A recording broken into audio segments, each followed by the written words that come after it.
Hey, I'm Dean and this is Legacy Voyage. In Season 1, I'm documenting my journey to earning my first 100K net worth as a full-time college student.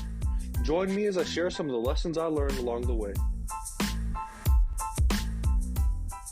After reading this phrase, it completely shifted my mind and made me question my priorities. Like, what are my actual priorities? What's number one, number two? Because my entire life, I've always lived by what I thought were good priorities. So for me, I would use these priorities as a way to make decisions. Like, for example, a while back, I remember this very vividly. My cousin was graduating and I was in school and I really just wanted to finish up school and get it over with and just stay there instead of coming down over the weekend to spend graduation with my family and with my cousin, because this was finals week and I had a final on Friday. And because I had a final, I was like, okay, you know what? I probably won't be able to make it. So I called everyone, was like, I'm sorry, I won't be able to make it. But then I remember this. So after wrapping up the final was at 9 in the morning on Friday. I wrapped that up, finished at 10, and then grab some food, probably head out to the gym at like 12-ish. And around that time, right before I was heading out, I got a call from my cousins. I picked up the phone, I was like, hey, what's up, guys? Sorry I couldn't make it. And they were clouding on me, Dean, why'd you come? Why'd you come? I was like, oh, I just can't. I have to say, get things done. And then they told me, it was like, Dean, where are your priorities? Because that's something that I would always hit on over and over again, even with them. Whenever they skip like family functions or reunions for sports or something like that, I would always say, bro, where are your priorities? And then they flipped it back on me. They're like, Dean, where are your priorities? And then after they said that, it was like a light bulb went off. I was like, okay, you know what? My cousin is not going to graduate again. My entire family's over there. Why am I not going? I already finished up my final. I have no excuse. So I went to the gym, got back around 1 or 2, packed up real quick. And then it was time to figure out how I'm going to get to the airport. Airport is like, it's about a 30-minute drive. But by train, it's almost hour and a half. I was trying to figure out, calling up people, hey, can you take me to the airport? Are you busy right now? Everyone's like, either didn't pick up or like, nah, I'm busy. Because it's finals week. Everyone's studying. Everyone's trying to ace it. And then I decided, you know what? I'm going to send it. And so I just walked out the door, headed to the nearest train station. And that was probably the most difficult part of the whole trip. Because I did not figure out this train stuff. It was so confusing trying to figure out, I get off there, and then after that, I have to transfer this train, but I wasn't sure which train it was, which direction I had to go in, and it was a whole fiasco. But eventually, I was able to get to the airport, head out to graduation, and I had a good time. It was definitely well worth it. But at the time, that is really what solidified it for me. Like, okay, these are my priorities.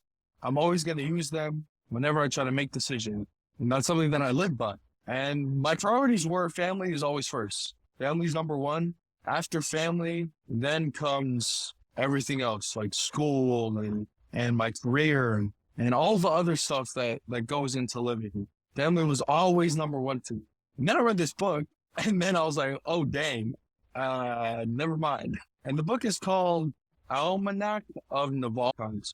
But it's basically this dude, super rich guy, super successful, grew up dead broke from India, came over, went to Ivy League, and then from there he went on to start companies, and now he's an investor. One of the biggest things he did was he founded AngelList, which is basically an angel investing it's an angel investing platform. And from what I understand, I don't really know it much, but angel investing is like investing in early startups or something like that. But that's basically what he spends most of his time doing. And he didn't write this book. It was actually written by someone else who really looked up to the guy and basically compiled all his podcast interviews, tweets, blog posts, all the good stuff, all the knowledge that he's put out there onto the internet. And this guy compiled everything and he put it into this book. And he basically breaks down his thoughts on success, on how to become successful, on wealth, how to become wealthy. And one of the insights that I got from the book, it was probably the biggest thing that I got immediately after listening to some summaries about it, some audiobooks. I was like, okay, that is the one thing. And the one thing is this, he had a section of the book where he's talking about happiness equation and basically breaking down his thoughts on how to live a happy life, how to be happy. Basically, he showed how success for him is about happiness. And if you're living a happy life, like for example, monks who live out there in temples and stuff, and they barely have anything to their name, they live happy lives because they love what they're doing, even though they don't have anything. And the way Naval broke it down was he said, happiness has three things. It's about health, wealth, and relationships. That is happiness for him. But the key thing is that he put health above everything else, even above his family, which when I heard, I was like, that's crazy. Why would anyone do that? But as he was explaining, I was like, okay, that actually makes sense. Because if you're not healthy, whether that's physically, mentally, for him, it was spiritually too. If you're not healthy, then you can't give anything in your relationships. If you're sick, you can't be alive for your family. If you're mentally unwell, you can't have good conversations with the people you love. And that is what completely made me question my priorities. So now I've come to something like this where I'm trying to achieve success, but success is an infinite game, right? There's no end to success, but you can achieve success. And the way you do that is by playing the game of life, playing the game of business or school or education or growth or nutrition or health, all these infinite games that really matter. You do that by playing those games and having fun while you do it, which is the key thing, is being happy as you play the game. And once you're happy while you're playing the game, that's when you achieve success. But the hard part is trying to retain success, trying to stay happy as you play the game. And this was the 3-step framework that I came to for success, for happiness, however you want to define it. But it's basically like this. First, you have to figure out what success looks like to you, what happiness looks like to you, what a happy life looks like. Because if you don't know what it is, and you don't know what you're going after, then you're just going to be doing a whole bunch of nothing. Or you'll be doing something, but have no idea where you're going. So that's the first step. Figure out what success is to you. Because for everyone, it's different.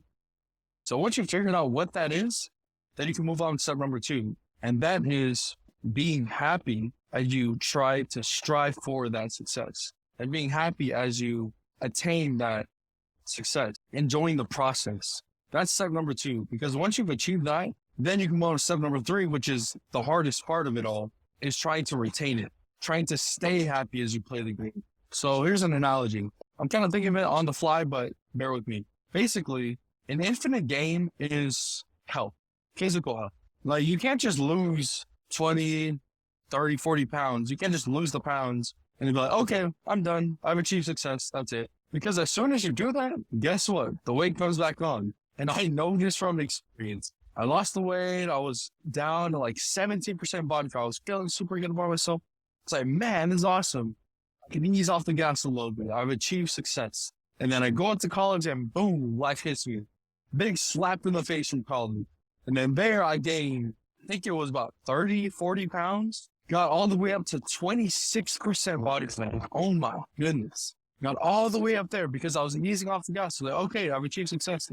But I forgot step number 3, retaining that. And that is some of the biggest insights that I got from the book. So for me, I've identified my success. Basically, what Naval said was health, wealth, relationships. Those are my priorities. And the order is health is above everything else. Physical, mental, spiritual health. Those 3 things are above everything else. And then after that is my relationships with family, with friends, with people that I love. And then after all of that is wealth. So now that I've gotten clear on what success looks like for me, right now, it's just the point of trying to achieve that success. But the most important thing is trying to enjoy the journey, trying to be happy playing the game, because the game is never going to end. And the only time it does end is when I quit. Because in the game of life, in the game of nutrition, wealth, business, there's only 2 types of people, and that's players and quitters. So you can either quit the game or you can play the game. But yeah, that's just something that I wanted to share because I was listening to like commentary on the book and it just popped in my mind. It was something that I kind of came up with while listening to the audiobook. and probably thought it would be pretty good to share. Hopefully you found some value out of this. In terms of my life update, not really much. I recorded the last podcast just a couple days ago, so not really much of an update. Still just trying to put my head down and learn as much as possible, basically. But yeah.